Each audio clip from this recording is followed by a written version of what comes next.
নমস্কাৰ জব আৰু কেৰিয়াৰ টিভিৰ অন্য এটি ইনফৰমেটিভ ভিডিঅ'লৈ আপোনালোকক স্বাগতম জনাইছোঁ। আপোনালোকে যদি আজি আমাৰ চেনেলটো প্ৰথমবাৰ ভিজিট কৰিছে আৰু এতিয়ালৈকে ছাবস্ক্ৰাইব কৰা নাই ছাবস্ক্ৰাইব কৰি ল'ব আৰু লগতে বেল আইকনটো প্ৰেছ কৰি দিব যেতিয়া মই ইনফৰমেটিভ ভিডিঅ'সমূহ আপলোড কৰিম আপোনালোকৰ ওচৰত নটিফিকেশ্যনটো আহি যাব। নমস্কাৰ আজিৰ এই ভিডিঅ'টোত মই আপোনালোকক দেখাম ভাৰত পেট্ৰলিয়ামৰ ফালৰ পৰা কেইটামান ভেকেঞ্চিজ আহিছে আৰু সেই ভেকেঞ্চিকেইটাৰ বিষয়ে আপোনালোক যদি এলিজিবল আৰু ইণ্টাৰেষ্টেড হয় এপ্লাই কৰি দিব পাৰিব। সকলো ডিটেইলছ জানিবৰ বাবে ভিডিঅ'টো স্কিপ নকৰাকৈ শেষলৈকে চাই থাকিব। স্ক্ৰীনত দেখাইছোঁ এইখন ভাৰত পেট্ৰলিয়ামৰ অফিচিয়েল ৱেবছাইট হয়। তাত মই কেৰিয়াৰ পেজখন খুলিছোঁ আৰু ইয়াতে এতিয়া বৰ্তমান সময়ত এইকেইটা ভেকেঞ্চিজ আহিছে। দুটা ভেকেঞ্চি আহিছে যোনটো এপ্লিকেশ্যন প্ৰচেছ এতিয়া অলৰেডি ষ্টাৰ্ট হৈ গৈছে। প্ৰথমতে মই ছেকেণ্ড ভেকেঞ্চিটোৰ বিষয়ে দেখাম recruitment for the entry level roles. ইয়াতে অফিচিয়েল লেংগুৱেজ ইমপ্লিমেণ্টেশ্যন আৰু ব্ৰেণ্ড এণ্ড পিয়াৰৰ ভেকেঞ্চি হয়। এতিয়া মই ইয়াতে ক্লিক কৰিছোঁ ডিটেইল এডভাৰটাইজমেণ্টটো আপোনালোকক দেখাম আৰু আপোনালোকে যেতিয়া এপ্লাই কৰিবলৈ অনলাইন ইয়াতে ক্লিক কৰিব লাগিব।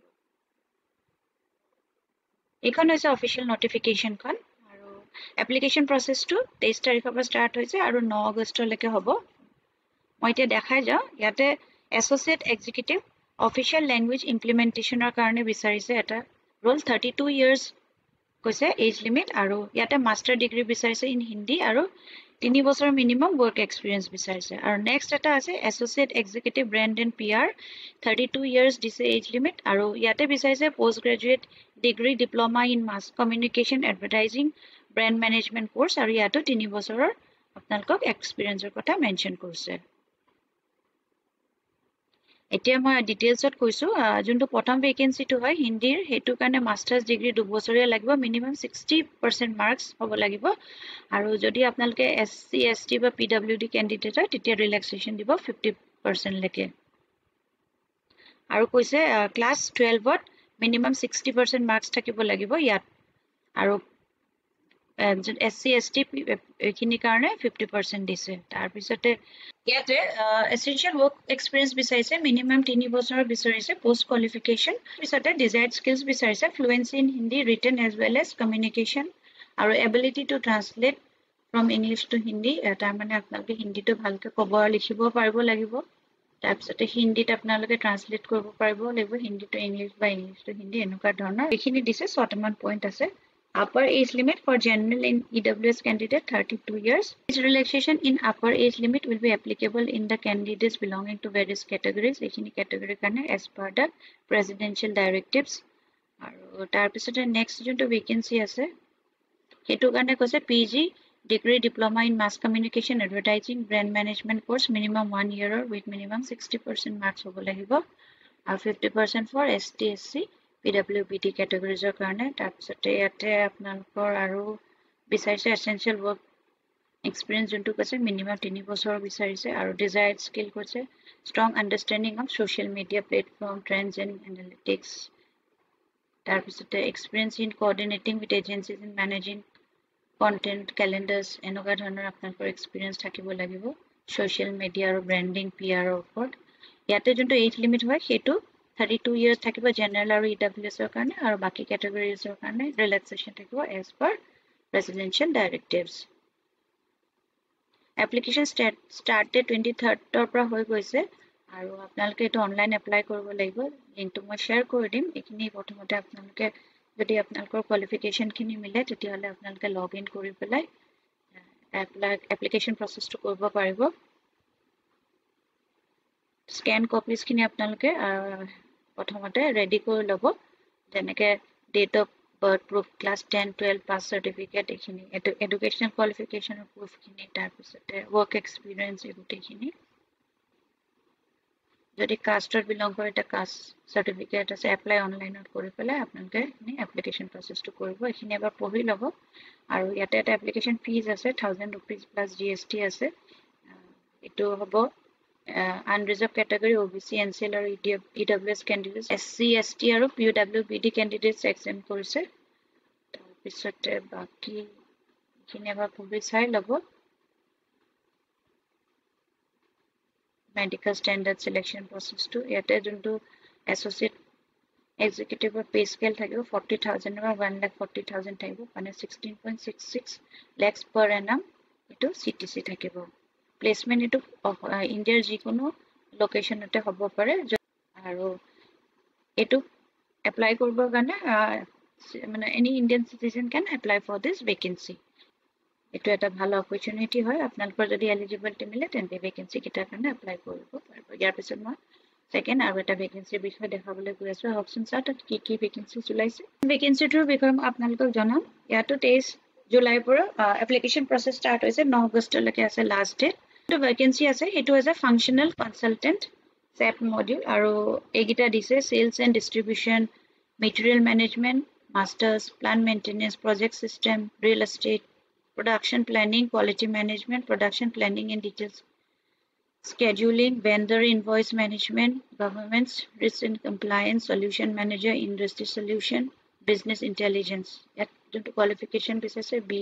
BTech BSc engineering 4 years course from a recognized university তাৰপিছতে হিউম্যান ক্যাপিটাল ম্যানেজমেন্ট ইয়াতে BE BTech BSc বিচাৰিছে আৰু কৈছে MBA HR MA PM বা IR post qualification diploma in HR PM IR personal management masters in labor studies MMS HR এইখিনি বিচাৰিছে এটা কৈছে essential qualification for all the SAP module mentioned above এইখিনি যোনখিনি SAPৰ এই 13টা module mention কৰিছে তাৰ কাৰণে 60% minimum marks হ'ব লাগিব aggregate general candidate কাৰণে বা EWS ৰ কাৰণে আৰু বাকি 50% থাকিব SC ST PWBD কাৰণে এখিনি কি চ্যালেঞ্জ এন্ড এক্সপেক্টেশন তাৰ মানে আপোনালোকক কি কাম দিব বা কৰিব লাগিব এখিনি মেনশন কৰিছে আৰু আৰু work experience কৈছে student minimum 4 years of work experience 2 বছৰ business experience বিচাৰিছে desired skills candidate need to have expertise in relevant SAP modules যেকিটা মডিউল দিয়া আছে সেকিটাৰ ওপৰত আপোনালোকৰ এক্সপাৰ্টি থাকিব লাগিব upper age limit ইয়াতে general or EWS candidate কাৰণে 35 years দিছে আৰু age relaxation will be applicable for the candidate belonging to different categories OBC NCL SC ST PWBD ex servicemen as per presidential directives junior junto consultant হয় এইখিনি essential educational qualification এইখিনি মই কৈ দিছো এবাৰ আপোনালোকে এইখিনি পঢ়ি চাই ল'ব আৰু বাকি ইয়াতে upper age limit to already mention কৰিলে MS app development আছে senior consultant আছে ইয়াতে vacancy খিনি বেলেগ বেলেগ আছে এইখিনি এবাৰ চাই ল'ব নামখিনি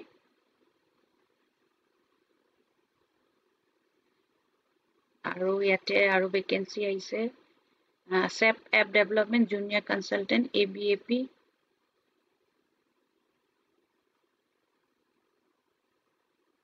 at the age limit taking almost more or less 80 হয়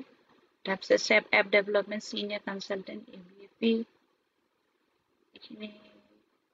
ডিটেইলছ খিনি আবার আপোনালোকে চাই ল'ব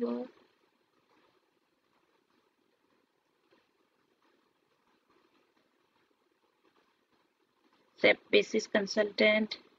এটোটো আপোনালোকে 9 আগষ্টৰ ভিতৰত এপ্লাই কৰিব লাগিব আৰু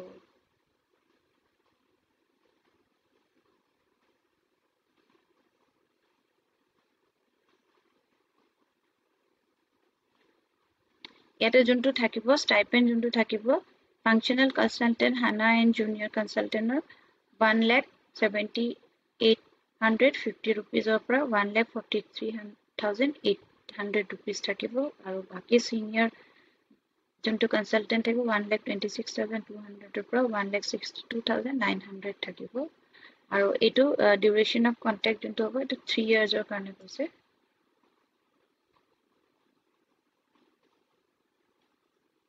ইয়াতে মাল্টিপল স্টেজ সিলেকশন হ'ব প্ৰথমতে শৰ্ট লিষ্ট কৰিব তাৰপিছতে আপোনালোকৰ work experience educational qualification এইবিলাক চাব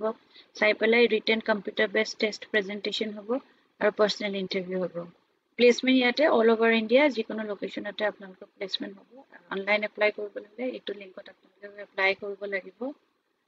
আৰু ডকুমেন্টস কি লাগিব এইখিনি গুটেখিনি চাই ল'ব এবাৰ যদি আপোনালোকে এলিজিবল আৰু ইন্টাৰেস্টেড হয় তেতিয়া ভ্যাকেন্সি কিটাৰ কাৰণে আপোনালোকে এপ্লাই কৰি দিব পাৰিব এইটো ভিডিওত মই জনাবলগীয়া ইমানে আছিল যদি ভিডিওটো চাই ভাল পালে তেন্তে লাইক এটা কৰিব আৰু এতিয়ালৈকে যদি আপোনালোকে আমাৰ চেনেলটো সাবস্ক্ৰাইব কৰে সাবস্ক্ৰাইব কৰি ল'ব ফ্ৰেণ্ডছ আৰু ফ্যামিলিৰ মাজতো শেয়াৰ কৰি দিব কোনোবা যদি এলিজিবল আৰু ইন্টাৰেস্টেড হয় ভ্যাকেন্সি কিটাৰ কাৰণে তেওঁলোকক এপ্লাই কৰি দিব পাৰিব এটা নতুন ভিডিও লৈ লগ পাম ধন্যবাদ